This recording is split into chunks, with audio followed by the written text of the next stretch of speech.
Hello friends, watch my real story till ends. And don't forget to subscribe. My name is William Anderson, and before I tell you how my own children left me to die in the desert, you need to know who I was before that moment, before the note, before the heat, before the cameras, before the world suddenly cared about a man who had been invisible his entire life. Because nothing about my story makes sense unless you understand the years that came first, the years that shaped me, broke me, and taught me what love can cost a man. I spent 3 decades of my life bent over engines, breathing in dust, rust, and fumes. I started when I was 23, a kid with no degree, no connections, no inheritance, just a toolbox and a willingness to bleed for a paycheck. For 30 years, I worked in a small auto shop on the far edge of town, the kind of place where the air always smelled like gasoline. The floors were always slick with oil, and every night I walked home with black grease carved into the cracks of my hands. Minimum wage for 10 years. Slightly above that for the next 20. No promotions. No bonuses. No glory. Just labor. And still, I never complained, because I had 3 reasons to get up every morning. 3 small faces waiting at home. 3 hungry mouths to feed. 3 kids who needed shoes, school supplies, and a child that I fought like hell to give them. Their mother left when they were still little. She told me she was tired of being poor, tired of my long hours, tired of the life we were forced to live. She said she'd married me hoping I would become more, make more, be more. But in the end, I was simply a mechanic, a working man, and she wanted something shinier. So she walked away with a man who had deeper pockets, leaving me standing in the doorway with 3 kids, under 10, clinging to my shirt. I didn't get a break. I didn't get to fall apart. I didn't get to ask why. I just had to keep going. Because that's what fathers do. I became mother and father in the same breath. I braided my daughter's hair for school, packed lunches, helped with homework I barely understood, showed up for parent-teacher conferences after 12-hour shifts when my back was screaming. I cooked. I cleaned. I paid bills with money that disappeared faster than arrived. I worked holidays, worked weekends, worked birthdays, worked until my joints burned and my bones felt older than my age. But I never let my kids see the exhaustion. I wanted them to believe they were worth every ache, worth every debt, worth every piece of myself I carved out and handed to them. When they got old enough to drive, I fixed their cars, built them from junkyard parts, repaired them for free, of course for free. What father charges his children? My oldest totaled his first car. I found him another one. My daughter needed one for college. I bought it. My youngest crashed 2 cars before turning 20. I fixed both. I paid for their college. All 3. Took extra shifts. Took side jobs. Repaired neighbor cars for cash. I dug myself into debts I couldn't breathe under. But I didn't care. My kids were getting a life better than mine. That was the only thing that mattered. When they graduated, business degree, nursing, marketing, I felt something I hadn't felt in decades. Pride. Real pride.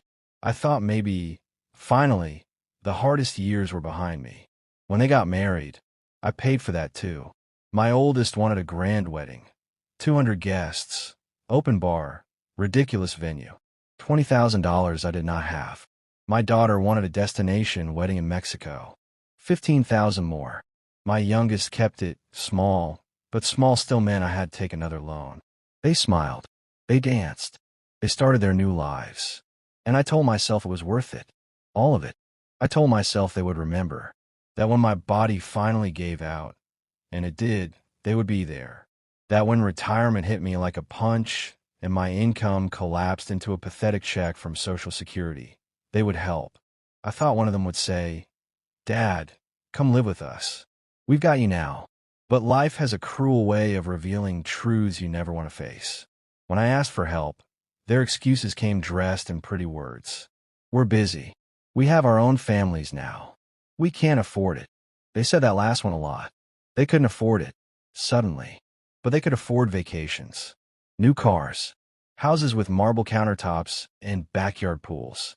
They just couldn't afford me. Their father, the man who raised them alone, the man who handed them his entire life. I tried to swallow the disappointment, told myself they were stressed or overwhelmed or dealing with things I didn't understand. But months went by. My savings drained. My health worsened. My apartment shrank around me like a cage. 2 months after I asked to move in with one of them, my oldest son called. His voice sounded soft. Sorry. He told me they'd talked it over. He and his siblings, and they want to make it up to me. They wanted a family vacation. A road trip. Just like old times. 1 week together. Bonding. Memories. Love. I said yes before he even finished the sentence. Because parents don't stop hoping. I didn't know then that hope can be a blade with a beautiful handle. The kind that cuts deepest when you grab it too fast. And that road trip, that family vacation they promised, wasn't a gift. It was the beginning of the end they had planned for me. I remember the morning of that trip with a strange clarity, like some part of my soul already knew I should have stayed home. My name is William Anderson, but by the end of that day, even my name felt like something nobody in my family had any claim to anymore. My son arrived exactly at 8 a.m., just like he said he would. He was alone, no wife, no kids. He told me they would meet us at the first stop. He said it casually, like it made perfect sense, like it didn't strike something uneasy in my chest. But I ignored the feeling. I was desperate to believe this was real, that my children wanted to reconnect, that maybe, after everything, they still saw me as their father. I had packed days earlier, fussing with the same small bag again and again, making sure I didn't forget my medications, my inhaler, my reading glasses, the little wallet with the little money I had. Ironed my only decent shirt, polished my shoes, even shaved, though my hands trembled so badly I nicked myself twice. Hope will make an old man nervous. But I was happy. God help me, I was happy. The drive started quietly. He talked about traffic, about gas prices, about the weather. Nothing meaningful, nothing sentimental. He kept checking his phone every few minutes, swiping at the screen, glancing down like he was waiting for instructions. Everything all right? I asked. He jumped a little. Yeah, Dad. Just coordinating with everyone. He forced a smile. You know how these road trips are. I nodded. I didn't know, but I nodded anyway. We drove deeper into the desert. Flat land. Heat waves dancing above the asphalt. Sky so bright it felt like God had turned his spotlight onto the earth. After 4 hours, we hadn't seen more than 3 cars. It was just us, the sun, and endless road. We'll stop for gas, my son said. His voice sounded nervous. Too nervous. He pulled into a tiny gas station. 2 pumps, an old flickering sign, paint peeling from the walls. The kind of place you see in horror movies where people disappear and no one ever finds them again. Stretch your legs, Dad, he said. Use the restroom. I'll fill the tank. I got out slowly. My knees ached from the long ride. I walked inside, bought a bottle of water, used the restroom, washed my hands. I checked myself in the mirror.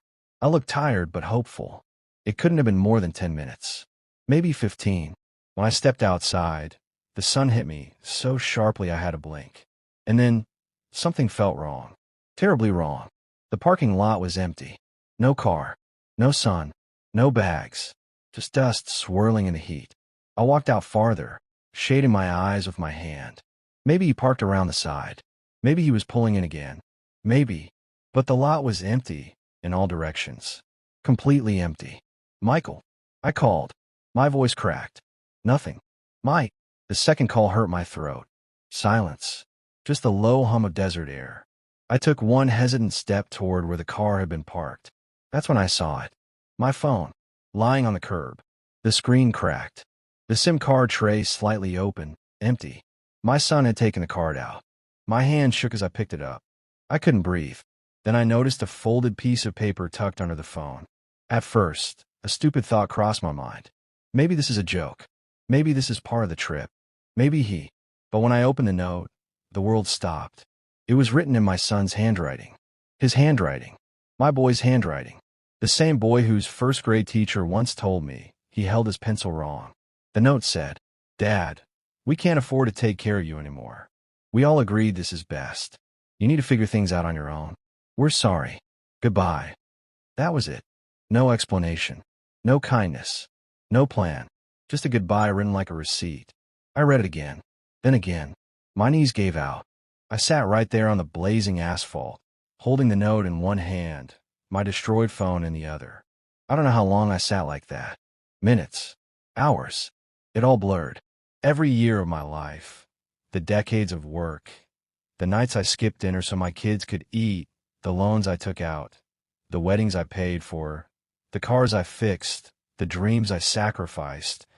All of it replayed in my head like someone was cutting me open and stitching every memory into my chest. This can't be real, I kept thinking. This can't be happening. My children wouldn't do this. They wouldn't. But they did. They planned it. Together. The clerk inside, a young guy, maybe 25, saw me sitting outside and came out. "Sir, you okay?" he asked softly.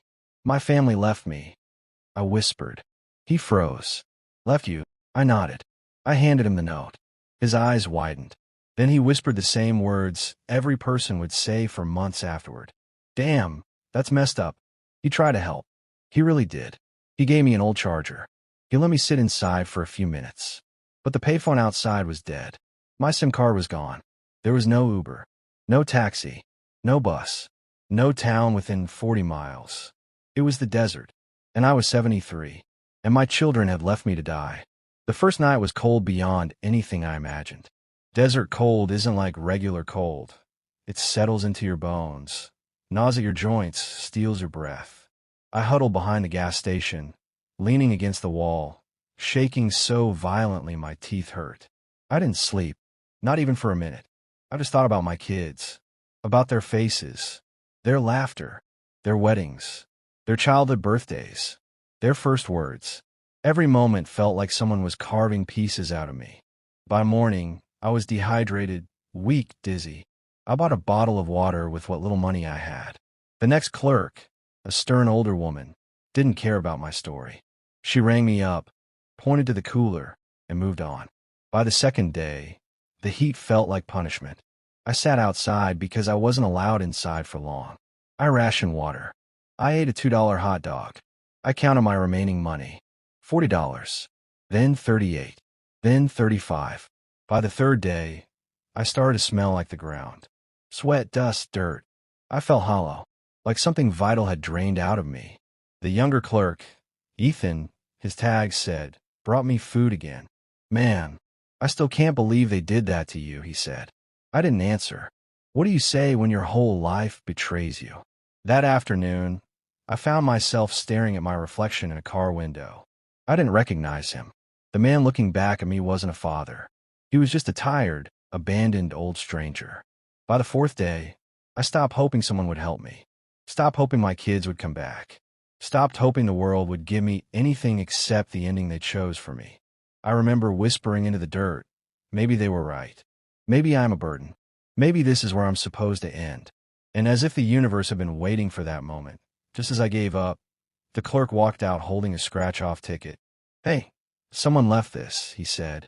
"Maybe your luck changes today." I didn't believe in luck.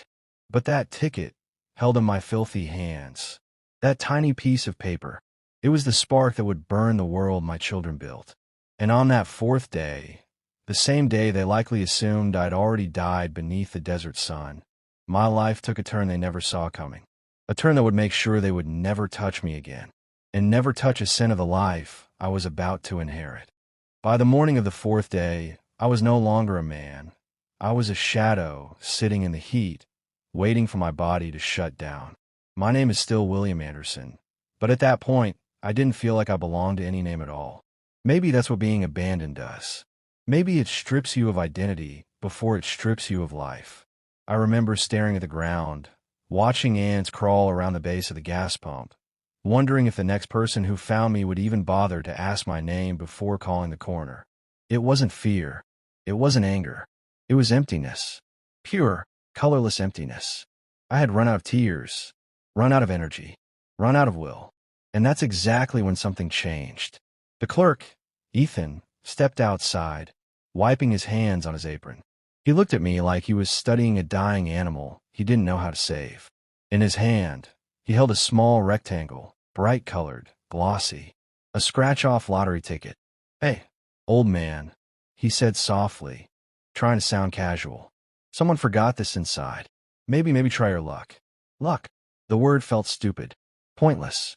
A joke meant for people whose lives hadn't already fallen apart. But he held the ticket out like it was an offering to a collapsing world. And something in me, some fragile, stubborn sliver of humanity, reached for it. The paper felt ridiculous in my dirty fingers. The colors were too bright. The font too cheerful. Like it belonged in someone else's life. I don't think this means anything, I muttered. Just try it, he said. Come on. Humor me. He dug around in his pocket and handed me a rusty old quarter. This might be the luckiest coin you ever touch, he joked. I didn't laugh. Didn't smile. I barely knew how anymore. But I pressed the edge of the coin against the first silver panel and dragged it downward. The dust flaked off like the skin of a snake. A number appeared. 14. I scratched the second box. 27. The third. 42. I glanced at the winning numbers printed on the top. 14. 27. 42. I blinked. No, my eyes had to be wrong. Ethan, I whispered, my voice cracking. Look at this. Tell me I'm reading it wrong. He grabbed the ticket, looked down, and his eyes went huge. Oh my God, he breathed. Old man, this is the jackpot ticket. My heart didn't beat. It slammed into my ribs like a wrecking ball. Blood roared in my ears. That's not possible, I whispered. People like me, people abandoned like trash in the desert, they don't win lottery tickets. But he shook his head violently. No, look, this is the grand prize. The top prize. This is $8.7 million. This is real. The world tilted under my feet. For a moment, I thought I was dying, or hallucinating, or dreaming with my eyes open. Because 4 days earlier, I had been a burden. For days earlier, I'd been left to rot. For days earlier, I was nothing. But now, this tiny piece of cardboard said otherwise. It said destiny had other plans. Ethan scrambled for his phone. We have to call the lottery office. Now. No, don't bother. I muttered numb. But he had already dialed. He explained the ticket, gave him the numbers. Read the codes. The woman on the phone said, Hold please. We waited. 2 minutes. 3. 4. Every second felt like a lifetime stretching across the scorching desert. Then the voice returned. Sir, congratulations. The ticket is valid. It is the verified grand prize winner. Please do not leave the location. We will send representatives immediately. I didn't hear anything after verified grand prize. The words echoed in my skull like church bells. Verified. Grand prize. 8.7 million. I sat down so hard my legs nearly buckled. 8 million. After taxes, 5.2 million. More money than my entire lifetime of earnings combined. Ethan knelt beside me, gripping my shoulder. Dude, William, you're a millionaire. No, I whispered. No, I'm a man my kids try to kill. He swallowed hard. Maybe this is the universe evening the score. I don't believe in the universe, I muttered. I barely believe in myself. But the truth was there, staring at me. Cold, unforgiving, real. 2 hours later, a black SUV rolled into the parking lot. 2 lottery officials stepped out. Formal suits, clipboards, badges. They moved toward me with purpose. Mr. Anderson, one of them asked. I nodded, barely breathing. Congratulations, she said. You're our newest grand prize winner. They checked the ticket under a scanning device. They photographed it. They photographed me. They had me sign paperwork that I could barely read because my hands were trembling too badly to keep still. Would you like to remain anonymous? They asked. I shook my head slowly. No. Let it be public. Let every person see. Let my children see. Ethan stood nearby, watching, rooted to the ground like he didn't dare blink.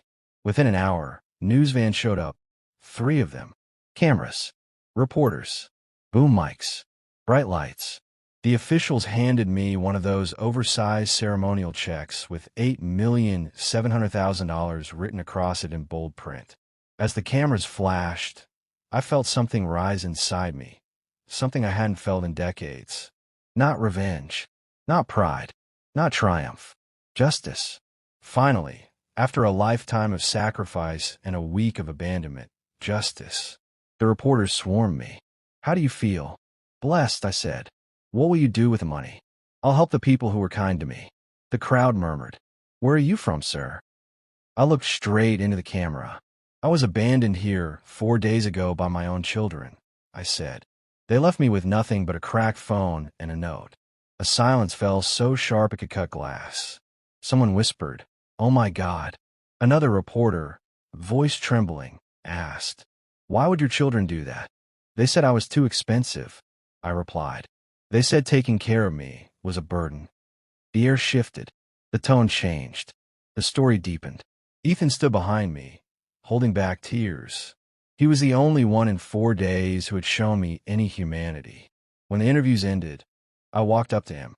"I need to repay you," I said. "You don't owe me anything," he insisted. But I shook my head. "You fed me.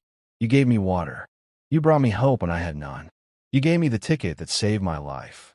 I looked him in the eyes. "I'm giving you $100,000. His expression shattered. His knees nearly buckled. He grabbed my arm like he needed to hold on to something real. No, I can't." "Yes, you can, and you will." He broke down crying. "My mom is sick," he sobbed. "I've been working doubles to pay her hospital bills. This will save her. This will save us." For the first time in years, I felt something warm in my chest. Kindness. Real kindness. The kind I had forgotten existed. The cameras captured it all. The hug. The tears. The moment a stranger received more love from me in 4 days than my own children had shown in decades. That night, the story hit every major network. Desert gas station miracle. Elderly man abandoned by family wins $8.7 million. Good Samaritan receives $100,000 reward. Millions of people watched. Millions commented. Millions cried. And my children who had thrown me away like trash. They watched too. They saw my face, saw the check, saw the story, saw the kindness I gave a stranger, saw the truth they had hoped would stay buried in the sand. And at that moment, they knew exactly what they had lost. Me, my love, my forgiveness, and $5.2 million. But most importantly, they lost the right to ever call me dad again. If winning the lottery felt unreal, the days that followed were even stranger. Because the moment my name hit the news, the phone I had just bought began vibrating nonstop. Message after message, call after call, numbers I knew, voices I once loved, people who had gone silent for years, and 3 names I never wanted to see again. My children. Each call rang with urgency, panic, desperation, emotions they didn't feel when they left me under that scorching desert sky. They had found my new number somehow, maybe through the lottery office, maybe by begging someone who recognized my name. The first voicemail was my oldest son. "Dad, please pick up. We can explain everything." My finger hovered over the delete button for less than a second. I deleted it. Then my daughter. "Dad, I'm so sorry. We made a mistake. I didn't want this. Please just talk to me." Delete. Then my youngest son. "It wasn't supposed to be like that. We were coming back for you. We were going to pick you up." Delete. Lie. Lie. Lie. If they had intended to return, the note wouldn't have ended with goodbye. The next round of messages came from their spouses, people who never cared about me until the scent of money floated in the air. "Mr. Anderson, we're sorry about the situation. Family is family. We can work this out. We love you." Love? Where was that love when I was shivering behind a gas station at midnight, using a trash can as shelter? I deleted every message. Then came the grandchildren, children who sent no cards, made no calls, never cared to know their grandfather existed. "Hi, Grandpa. I hope you're okay." "Grandpa, we didn't know, I swear. We love you." Beautiful lies, dripping with greed. I blocked all their numbers. But it didn't stop them. Because greed can climb walls. Greed can smell opportunity. Greed can resurrect family from the dead. 2 days after moving into my new penthouse, the doorman called my suite. "Mr. Anderson, there's a man downstairs. He says he's your son." I took a slow breath. "Tell him this building doesn't recognize him. Ask him to leave." "But sir..." "Tell him." I repeated, "I don't have a son." I heard murmuring downstairs, then shouting, then security escorting him back to the street. He yelled my name as he was pushed out the front door. Dad, Dad, talk to me. You can't do this. I'm your son. But he wasn't my son. Not anymore. He surrendered that title when he drove away from that gas station. A few days later, my daughter came with her children, hoping the sight of them might crack my resolve. The doorman called again, uncertain. She's crying. Sir, she says she's your daughter. I stared at the glass windows of my penthouse, the city glowing beneath my feet, the life I built without them. I don't have a daughter, I said softly. Send her away. She screamed in the lobby, begged, pleaded, swore she was a good person. Security escorted her out as her children stared at her in confusion. My youngest son tried letters, pages of apologies, explanations, excuses. I threw them away unopened. Then came emails. Then came a lawyer. They filed a lawsuit, claimed elder abuse, said they'd been my caretakers, said I owed them. The judge took one glance at the case, then one glance at the viral news story, and dismissed the lawsuit so forcefully the courtroom shook. He issued a restraining order against all three of them. 500 feet. No calls. No letters. No visits. The last thing the judge said was, "You should be grateful he isn't pressing charges." They walked out pale and humiliated. For the first time in their lives, they were facing consequences. Real ones. Deadly ones. The ones they earned. I, meanwhile, began to build a life I didn't know was possible. I traveled, saw oceans I had only watched on TV, ate food that didn't come from dollar menus, slept in hotel rooms where the sheets felt softer than forgiveness, met people who smiled at me for no reason at all, simply because kindness comes naturally to them. I donated money to shelters, to senior centers, to food banks, to lost souls who reminded me of who I once was. A center for the elderly added my name to their new wing. A homeless shelter sent me letters of gratitude with photos of people who got their first real meals in months. That mattered. That meant something. That gave me the peace my children never could. And sometimes, late at night, I would sit on my balcony watching the city lights flicker like stars scattered across the dark. I would think about my children, not with anger, not even with sadness, just a quiet understanding. People don't change because you gave them your best years. They don't change because you love them. Sometimes, people only show who they are when they think you're too weak to walk away. My children proved who they were, and I accepted it. I haven't spoken to them since the day they left me under that merciless desert sun. But I hear things. People talk. News spreads. My oldest son tells people I abandoned them, that I chose money over family. The irony is so thick it almost makes me laugh. My daughter tells people I was difficult, that I was hard to care for, that the trip was a misunderstanding. My youngest pretends I never existed. All three of them live with guilt they will never shake, shame they'll never wash off, a story that will chase them for the rest of their lives. The children who left their father to die and watched him rise higher than they ever dreamed. And sometimes, when I stand alone in my penthouse, watching the sun fade behind the skyline, I think about that gas station. The dust, the heat, the hunger, the cold, the note, the moment I believed my life was over. But I also think about the moment that followed. The coin, the ticket, the luck I never believed in, the kindness of a stranger who had nothing to gain, the miracle that rewrote my fate. People think revenge is loud, but the quiet kind, the kind where you don't lift a finger, where life itself becomes your answer, that's the one that echoes the longest. And this is the part one want every viewer listening right now to remember. Sometimes the people who break you build the doorway to the life you're meant to live. Because if my children hadn't abandoned me, I would never have met the clerk who saved me, never bought that lottery ticket, never found freedom, never found peace, never found myself. I was left to die in the desert. But instead, I was reborn.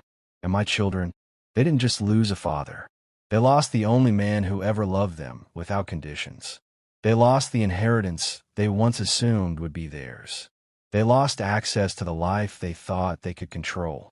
They lost everything. And now, I sleep better than I ever have. Because I finally understand. Walking away from those who failed you isn't cruelty. It's survival.